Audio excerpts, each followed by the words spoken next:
Proverbs. Bear with me, please. I'm a big crybaby.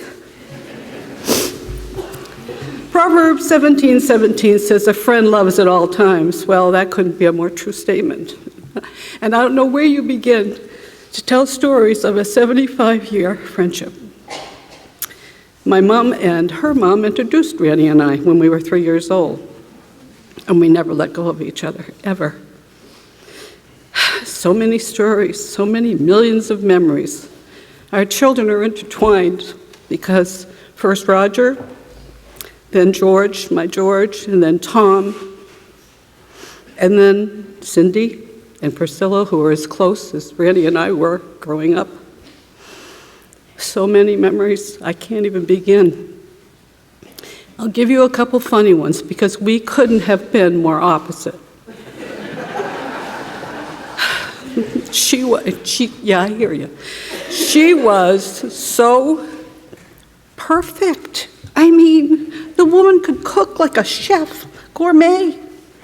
She could make anything, and she could sew anything. We had poodle skirts in high school that she made. They were really cute. So many things. Seamstresses. She made her own wedding dress. She made our bridesmaid dresses. She made her hats that go with it. I mean, I could go on and on and on with how special she was. But most of all, she was my friend. She gave so much to so many. And I feel like I'm home here. This is where I grew up too. Right here, Sunday school, youth fellowship, everything together always. And then we went off to college. Oh, before that, she met Roger, and I just happened to be with her that day. I loved him too. He was a dear friend. Someone sent a card to me when he passed and said, "I know he was always a rock for you. He was always there for you," and he was. They both were. For every big thing in my life, every big event in my life, she was there. I don't quite know how to go on without her. But I will, because she got me to. We shared everything you can think of. But I have to tell you that one of two differences. The first one is teenagers, we stayed over each other's houses. We were part of each other's families. So she gained 3 brothers and a younger sister. I gained a younger brother and sister. It was just amazing, absolutely amazing. But bedtime, when I was at her house, or my house, it really didn't matter. She would get ready for bed. It was a routine. Me, I was lucky if I brushed my teeth and jumped in bed. She cleansed her face. She brushed her hair 100 times. I was asleep by the time she got there. And as married couples, we women decided, that we had lots of little kids, that we needed to have her teach us sewing. I took it in high school with Mrs. Gobb, but no, didn't take. So we started, and we made these gorgeous, gorgeous bags. And they were like brocade, and they were heavy. And I was so proud of myself. I sewed it right. I sewed the corners. I sewed the bottom. And I went to put the handles on, and I went, "Look!" And the handles were on the bottom. I have never heard Randy laugh so hard, and probably for 15 minutes. I loved her dearly. She was like a sister. I got a card in the mail when she passed from a dear friend. And inside, this is what the card said. "How special a friendship we have shared for so many years. I knew her well, and she knew me well. She was a lady of great faith and love. I think if she were here, she'd smile and say, 'If ever there is tomorrow when we're not together, there is something you must always remember. You are braver than you think, yeah. Stronger than you seem and smarter than you think. But the most important thing is, even if we're apart, we'll always be together.' And we will. and someday right there together. I have to say, this family that she has is amazing. Roger, Tom, Betsy, Donna, and the grand girls are so grand in every way that I love them all very much, and Vern and Di and Vicky.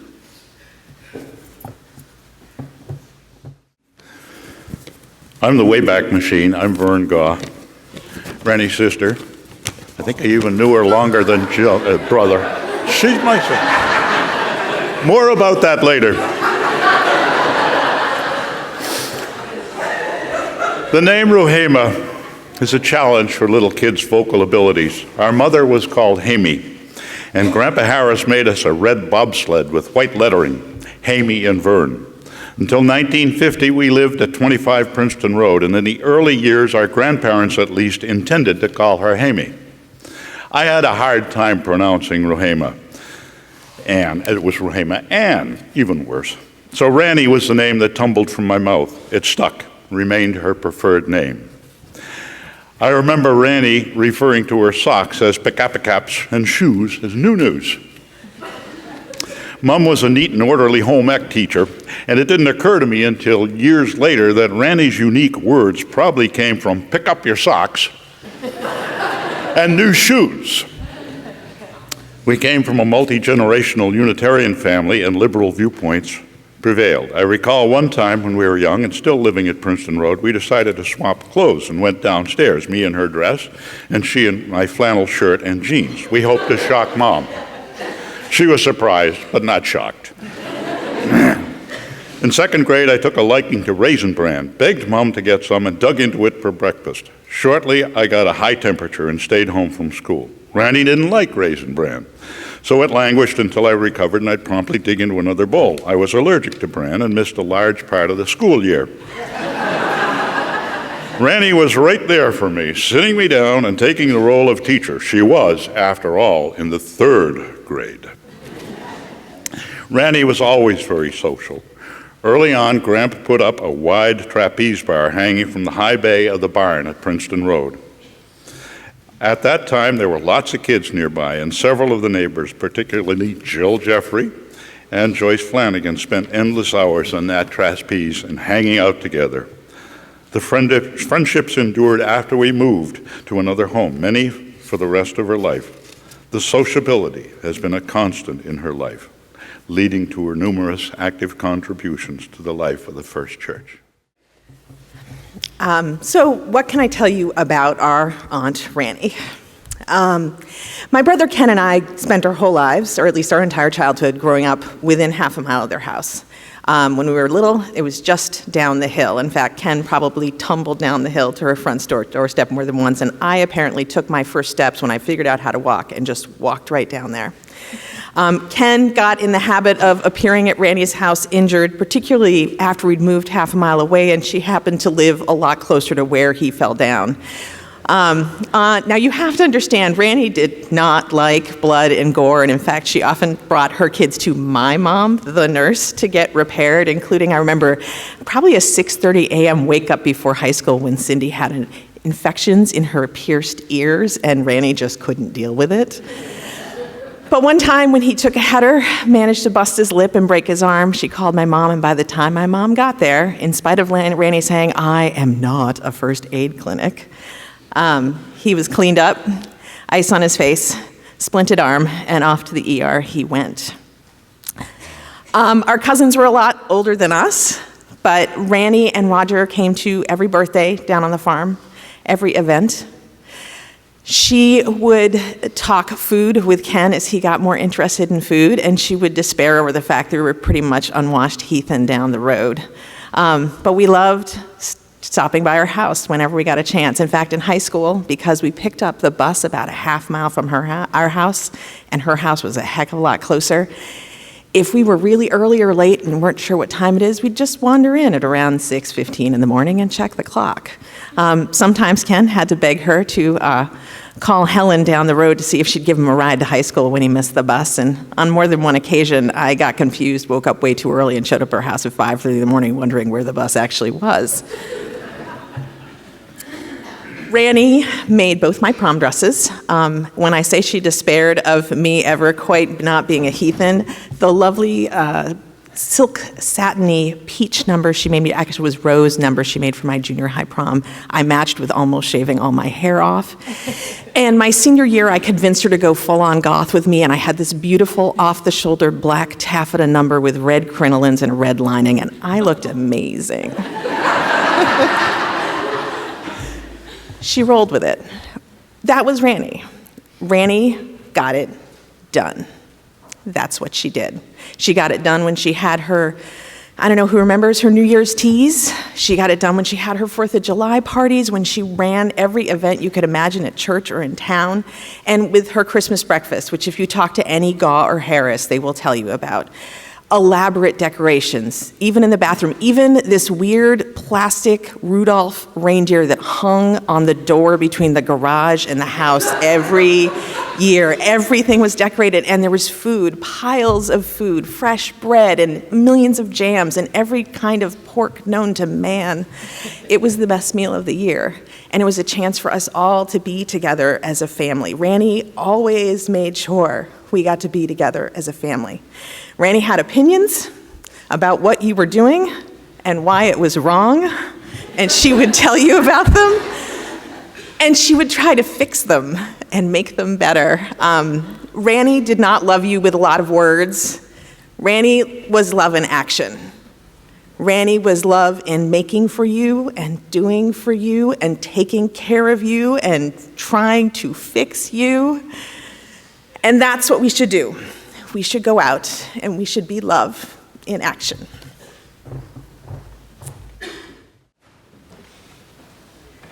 Please won't you pray with me? May the words of my mouth and the meditations of all of our hearts together find their way into the heart of God this morning. Amen.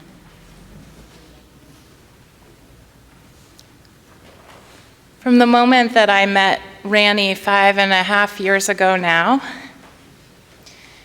she had always described herself as just a homemaker to me. My brother and sister got all of the smarts in the family, she'd say. They know everything about everything. They've read every book. I'm just a homemaker. I can't figure out this outreach budget, Robin. I'm just a homemaker, she'd say. You are so much more than a homemaker, I would say to her. I have said that same phrase to her countless times over the years that I have known my friend Ranny. She was one of the most wise, complex, and deep people that I ever had the privilege of knowing.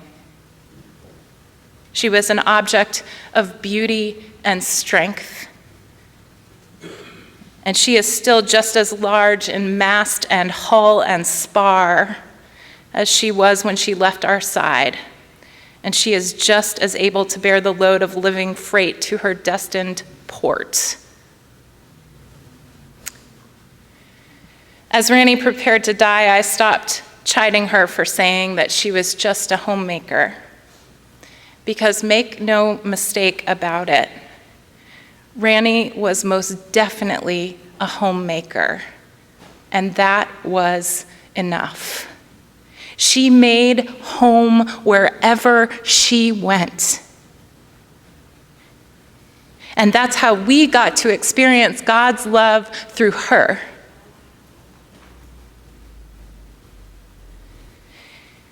In the last months of her life, Ranny wanted me to come to the home that she had made for her family, which was her most important home. I needed you to come here, Robin, she said. It's how you can really see who I am and what I care about after these 5 years. Here are the pictures of my family that cover every inch of wall space. Here are the paintings I painted. And the albums of photos full of cakes I made for birthdays and weddings and anniversaries and events. Here is the glass I display on the shelves that Roger built for my collection. And here is the yard that the children played in. So many children played in that yard. This is the chair where I knit and crocheted and sewed and painted and held babies. This is the kitchen where I cooked Wednesday dinners for my family every week. I wanted you to see the home I made, she said, so that you could know who I am. And as I said, she wanted you all to know that the song we sing at communion was her theme song, for everyone born a place at the table. She wanted to live her life that way, feeding people. She didn't hug us hardly ever, Betsy, her daughter-in-law, who she adored, said. But I knew she loved me because she made my favorite things at family dinners on Wednesday nights. And that's how she told me.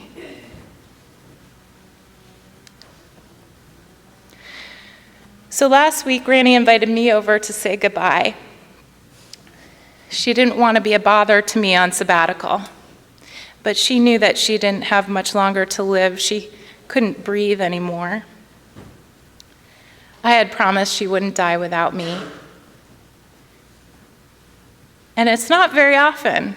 In fact, this is the only time that I can remember that I get to write a eulogy with the deceased. But last Tuesday, Ranny and I wrote this story of her life together, the way that she wanted it told.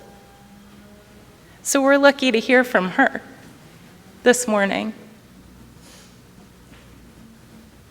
Ranny Sabourin was born in Clinton, the daughter of Clarence and Ruhema Gah.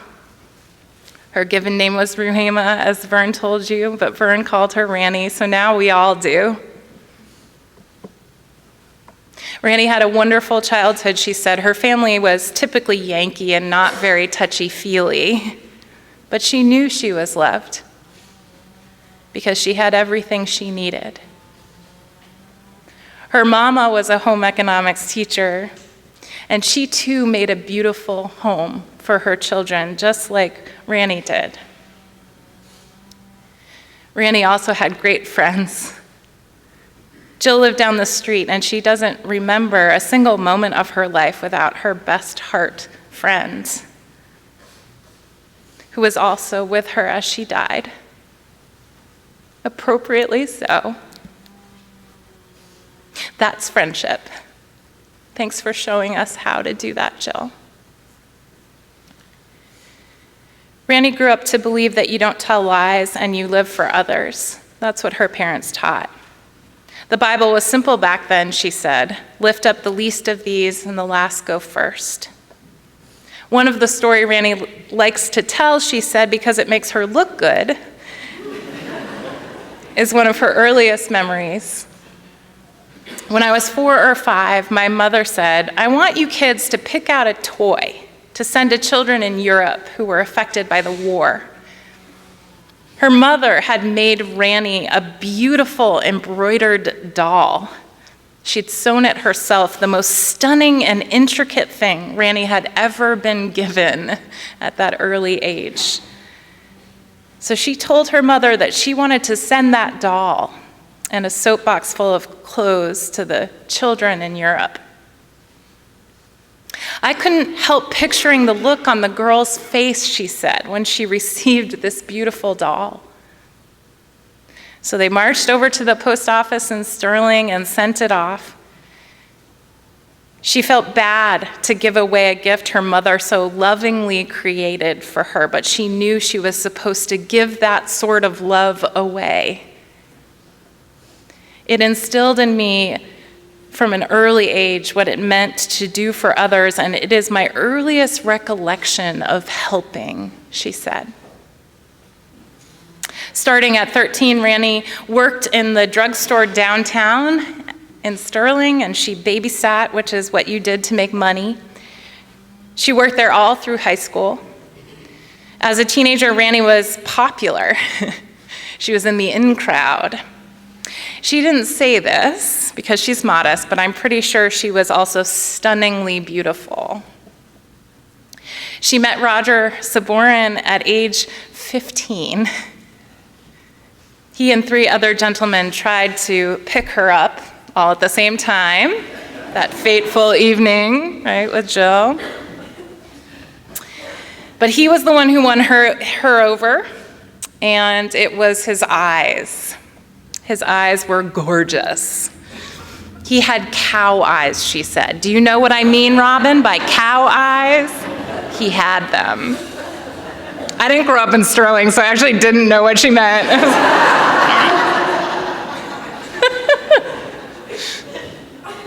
I just fell for the eyes, she said. I don't know.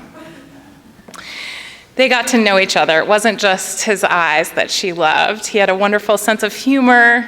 He was good to her. She loved his friends. They had great friends together. He asked her to marry him at age 16, but she made him wait a very long 2 years until her first year at Garland College. And to her parents' chagrin, she dropped out to get married. She was pregnant with Roger on her honeymoon, so there wasn't much time between getting married and being a parent. Ranny and Roger knew each other for 63 years. They were married for 58 of those years. And Roger, beloved Roger, just died 6 weeks ago. So really, they barely ever lived without one another. Ever. They just didn't know any other life. They couldn't really imagine it. They grew up together. Love is hard to describe, Ranny said. There were times I could have choked him.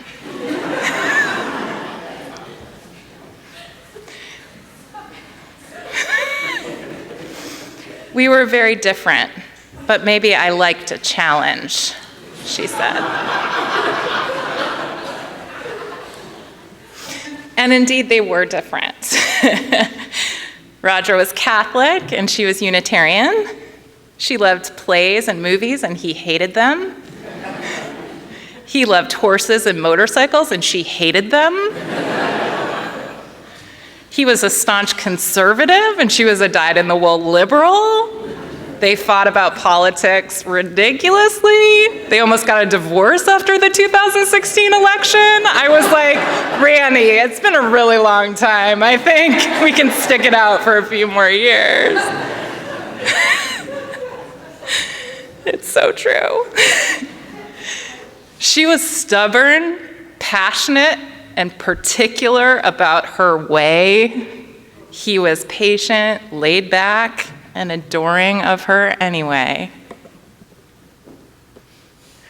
And they loved their 3 children, Roger, Cindy, and Tom. They loved spending time with each other. They partnered one another through joy and through anger, through illness, through banality, and through tragedy. They took care of one another always. In other words, they had a good, long, and real marriage. Amen, married people? They modeled for their kids and grandkids what that looked like. And it wasn't always pretty, but it was devoted, and it was real. They had a little farm with horses and goats, and chickens and geese in the early years. They brought in foster kids. They didn't travel much because Ranny wouldn't get in a plane. Sometimes the kids and Roger would go on vacation without Ranny. Sometimes they went to Pennsylvania, Dutch country all together. But mostly they spent their time at home. They played outside. They did Cub Scouts and 4-H. Ranny was a leader in both. And for at least a decade, the home that Ranny made got smaller and smaller. In her kids' youth, Ranny suffered from depression and anxiety and crippling agoraphobia. She didn't leave the house for at least 10 years. She nursed her mother-in-law in her debilitating illness. She became an artist as an escape and an outlet. Her art lifted her out of her depression, she said, and gave her joy and meaning in an often overwhelming world. She made wedding cakes and birthday cakes and anniversary cakes for half the town of Sterling, as far as I can tell. She has every picture of every cake she ever made. She had a business doing tailoring and alteration. She did quilts and quill art. She enjoyed anything creative involving fine motor skills, right? Things I cannot do. Sketching and knitting and crocheting and sewing. She taught herself to paint with oils. She just taught herself. And she painted portraits and landscapes. They're beautiful. She called it mindless work. But she was anything but mindless. Her art came deep from a mind that was full of creative brilliance and crippling fear, and a heart that was full of grief and deep wells of love.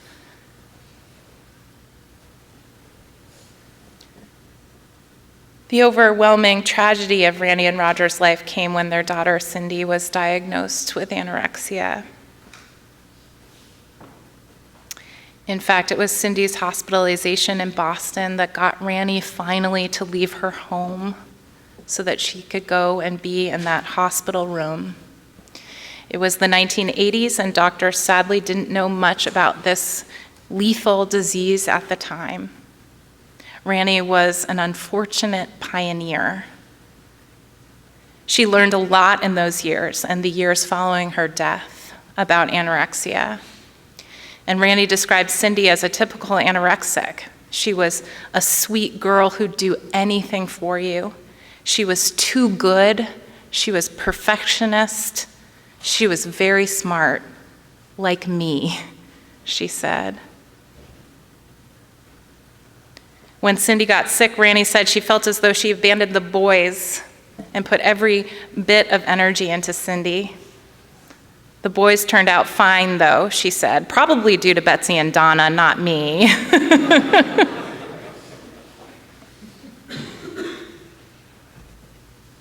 And Cindy eventually succumbed to the disease and she died.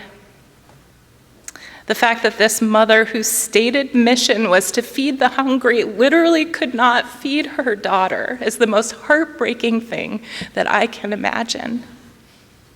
And she lived through it.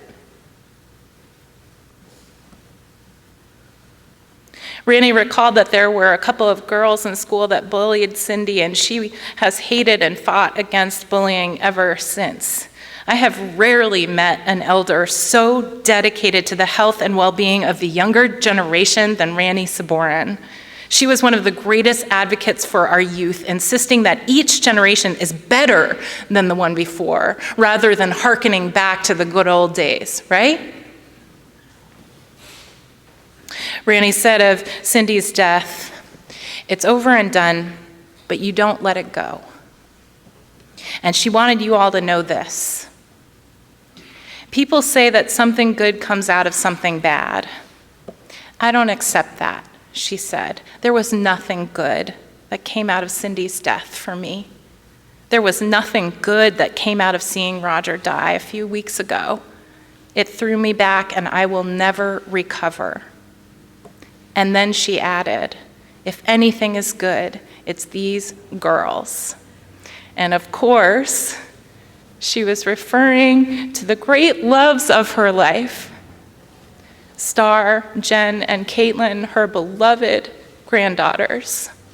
They returned to her joy. The three girls healed my heart after Cindy died, she said, and I love them more than anything in the world. And we all know, if we know Ranny, how true that is.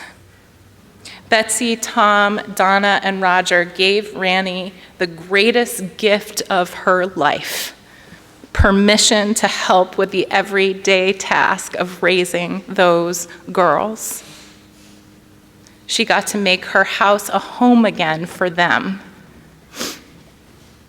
It meant absolutely everything to her, and the girls knew it, and it wasn't always an easy thing to live up to. But the feeling was overwhelmingly mutual, right? They adored their grandmother, and they were so lucky to have her. After the girls were born, Ranny opened up a daycare, and she made her house a home for 10 or 12 babies and toddlers and preschoolers, and she became everyone's grandmother. The Davis boys were her token grandsons, she said. She had crazy kids running around all the time. They played, they read, they ran around in the woods outside. They had water balloon and shaving cream fights at the yearly parties she threw for the families in the backyard. I had one kid in each arm all the time, and it was amazing, she said. Nothing brought her more joy. As the granddaughters got older, she had a daisy troop, a brownie troop, and a junior Girl Scout group. She was grandmother to the town. Her troops were huge because she let anyone who wanted to be in it.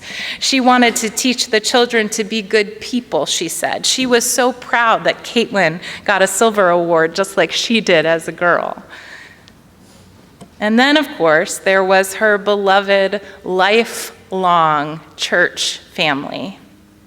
This was the place where Ranny was born. This is the place where Ranny was baptized. This is the place where Ranny was active in youth group and where she was her very best self. Here, she was adored for her wisdom and mentorship and her love of the all-ages community we embody. As a grandmother, she taught Sunday school.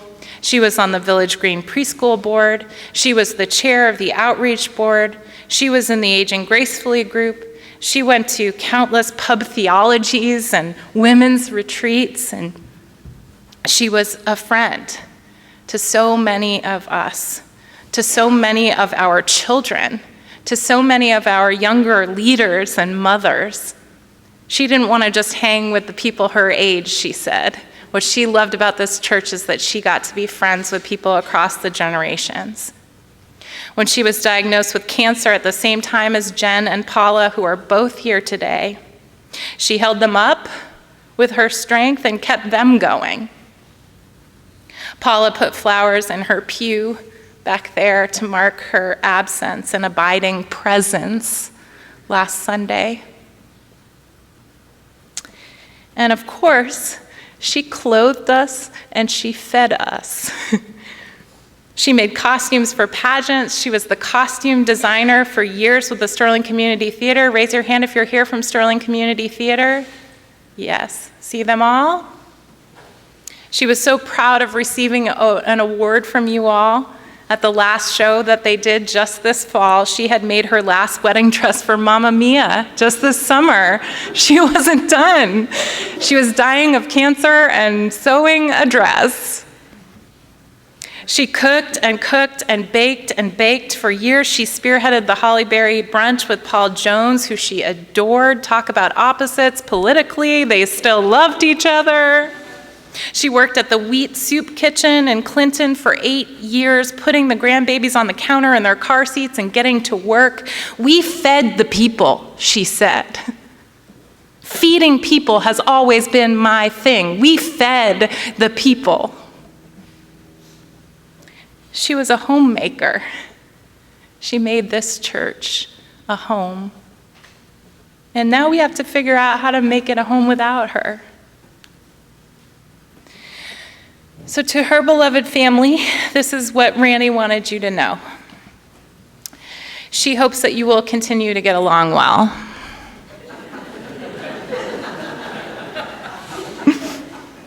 As you always do. That you will be good friends to one another. She hopes that you will take care of her cats. They already have them, Ranny. Wherever you are, they're being well cared for. She wants you all to know that she did not want to leave this world when she did. She wasn't done living. She had a near-death experience earlier this year that was quite peaceful, and she assured me that she was no longer afraid to die. She just didn't want to leave the things and the people and the town and the home that she loved all her life. She wanted you all to know that she was going to miss you, all of you, her family, Jill, who is her family, her church friends, her town, all of her friends, all of you. She wanted you to know that she was going to miss you. That's why she didn't want to die. Ranny wanted to see Star, Jen, and Caitlin get married, and she wanted to meet your children so badly. She wants you to know that she is thankful to all of you, to everyone who came and helped her when she was dying. You were right there when she needed you. She worries that your grief will be strong, especially the grandgirls, because you were so close. And she also knows that this closeness is the most wonderful thing. To Jen, Star, and Caitlin, she knows that you will live a good life because you are good girls. Though she doesn't want disappointments for you, she knows more than most that a long life, well lived, involves inevitable suffering. And she said this: I bought bracelets for the girls that say, when you feel overwhelmed, think of your grandmother and straighten your crown. And let's get this done. It isn't sweet and mushy and cuddly, she said, but it's strength, I think. I think I've always been strong. That's what I want for them. Don't just melt into a puddle. That's easy to do. Get up and fight. Take what you need. Sometimes that's hard. I always thought I wanted to be a princess, but no. Everything's done for you when you're a princess, and I wouldn't like that. I don't want that for my girls either. Ranny wanted all of you to know that what it says above my head, can you read that out loud? That's the thing that she gazed at her entire life, and it is everything that she believes. One God, Father of all. Because God is God to all, God loves all the people, she said. For everyone born, a place at the table. In the reading from the Beatitudes that we heard Vern read this morning, Ranny had underlined these words: comfort, righteousness, pure, mercy, and peacemakers. She was imperfect and complex and didn't always live up to these principles, but those were the qualities that she prayed for in herself all the time. I know she would wish these things for all of us imperfect and complicated people too. Comfort for all who mourn, righteousness and justice for the oppressed, purity of heart, mercy for those whom we disagree with, and that we make peace in a world so in need of peace.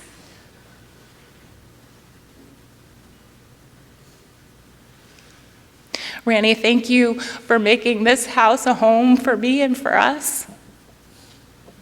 Here's what I know you would say to me: get out of your puddle, straighten your crown. God is love, so make home. Feed the people. And Randy Sabourin, I know that love is the only eternal thing because I will always love you. Well done, good and faithful servant. Amen.